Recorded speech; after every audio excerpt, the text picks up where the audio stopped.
It is the first day of Dogtober, and I just put the first video up on my main channel.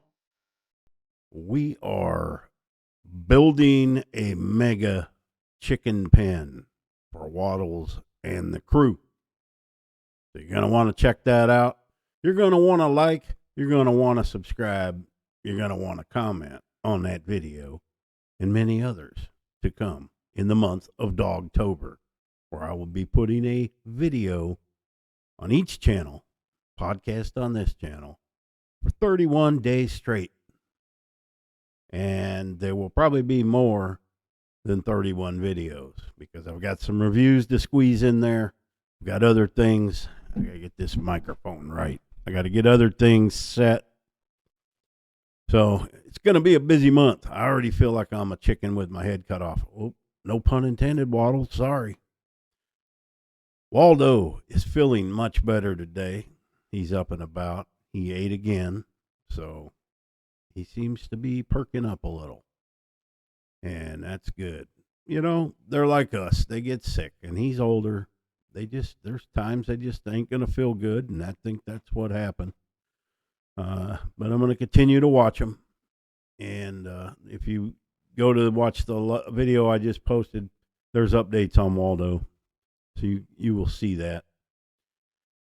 The reason I decided to pick the chicken pen is because all that junk that was in that old dog kennel, that was the one project I was dreading the most. And I figured if I picked the worst one and did it first, the rest of Dogtober will go great. And so far, so good. Got all the cleanup done today, so we will begin building tomorrow.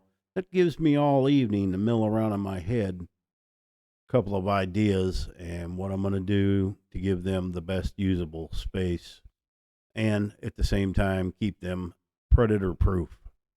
And I've managed to do that so far. The 4.5 years I've had them, we've only had one possum get in there, and I'm not counting snakes. They're going to get in. You ain't keeping them out. I have built dozens of pens. I'm not talking about the electric little cheesy chicken fence that everybody uses. I would never use anything like that because it doesn't stop predators at all, especially aerial ones. I've seen full-grown chickens carried off by owls or hawks. Owls don't do that. They have their own method. I'll just put it that way. I won't without getting into it. So that, I think, maybe 3 days, have it wrapped up, and then we can go on to other things. I am trying to do the projects outside while it's nice rather than inside, but I don't think I'm going to have enough projects out there to take up the whole month. So we will be doing projects inside. That kitchen is on the list. That is probably next after the chicken pen. But I am taking advantage of the weather, and it is beautiful right now, and it's going to be beautiful for at least the next 10 days. So I'm taking advantage of that, doing the outside work, and getting this stuff done. And there's a whole pile of wood in the carport now. You guys will have to go see. If you've never seen any of my channels or this podcast, every October, this is the second one, I donate 100% of my revenue from YouTube to a local rescue we have here that I've worked with, Furry Rescue. I will have links in the description if you would like to donate to them. Anything helps. Animal rescues are always screaming for money. It seems a lot of people, the only time they want to donate is if they need an animal rescue. Or, they got puppies and, okay, I'll give $20.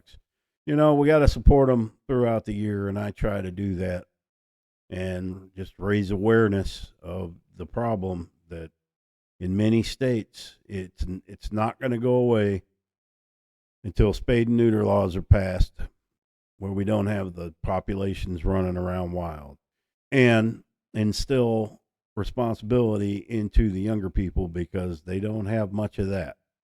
They're a lot of the problem, dumping the puppies, thinking that's easy. Yeah, we'll just dump them and it'll be somebody else's problem. Well, that's not the answer. That is definitely not the answer. And it's a felony. That's right. It's a Class D felony to dump dogs. And here, they probably would not have enforced that, but there are places that will. Just don't do it. That's what I'm saying. Don't do it. There is always a way other than dumping them, because a lot of them ain't going to survive, or they're going to get hit by a car. Oh, you may never know about it, but somebody else is going to have to see that, or somebody else is going to be the one that hits them and has to live with that. And that isn't fun. So be responsible. And if you know anybody with dogs, that's having puppies and all, make sure you talk them into getting their animals spayed and neutered so it doesn't happen again. Because very few people are keeping every dog that is born on their place. It just ain't happening. Nobody can afford to feed 1,000 dogs. And the shelters have thousands of dogs, so that's why they need the funds. So today's podcast is primarily about what I'm doing and a little bit about what rescues do. This particular rescue, they don't have a facility, but they have a lot of fosters around the area. So when an animal is found, picked up, it goes to one of the fosters. They have to feed the dog. The laws say it has to be spayed and neutered before it goes to another home. They load them on a big air-conditioned trailer and haul them up to Minnesota, where they have tough spay and neuter laws, and they don't have the issues that we have down south. They're screaming for dogs up there because they don't have them in their shelters. They don't have them. They're gone as soon as they get them. And it could be that way everywhere. And if I don't agree with many laws that Minnesota has or any of their politics, but that is one good one. That is one good one. And there are a few states that have that same model for their state. And all states need to have it. And a lot of times the hunters get in the way of that. I would think a dog that was spayed or neutered could hunt just as well as any other dog, but you ain't going to argue that with them. But that's just a small part of the problem, not all of it. It's in town. I counted 9 dogs running around loose day before yesterday when I went to town. 9. One running around in the grocery store.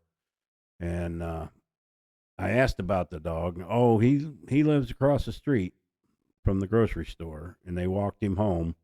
So apparently it's a young girl that owns it, didn't care. The dog's running around on a busy street, could get hit by a car. You see that all the time, and there's no excuse for it. If you can't properly care for your dog, don't have one.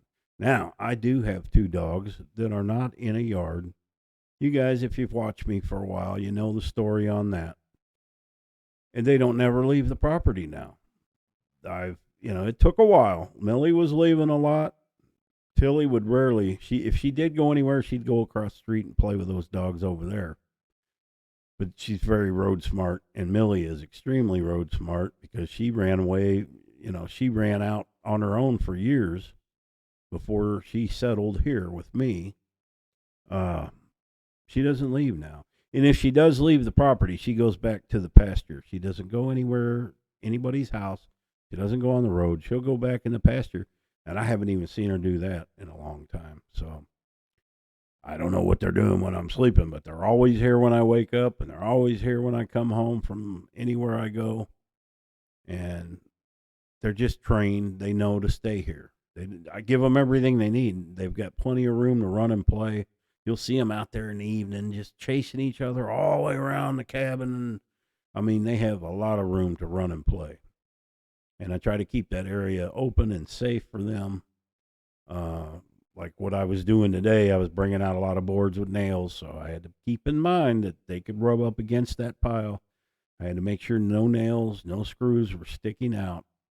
Burn pit's a whole nother story, but it's full. They're not going to walk into a full burn pit, and I'm taking care of that once it's burnt. So I guess that's it for now, but do go over, and if you haven't subscribed to this channel, I would appreciate it. Consider subscribing, give it a like, comments, bump up that Alpo rhythm. That's what it is, the Alpo rhythm. So if you comment, it gets recommended more. The more comments you get, the more likes you get, the more recommended you get. Consider subscribing, then hop on over to the other channel, check that out, do the same. I appreciate you. Happy trails. We will see you tomorrow.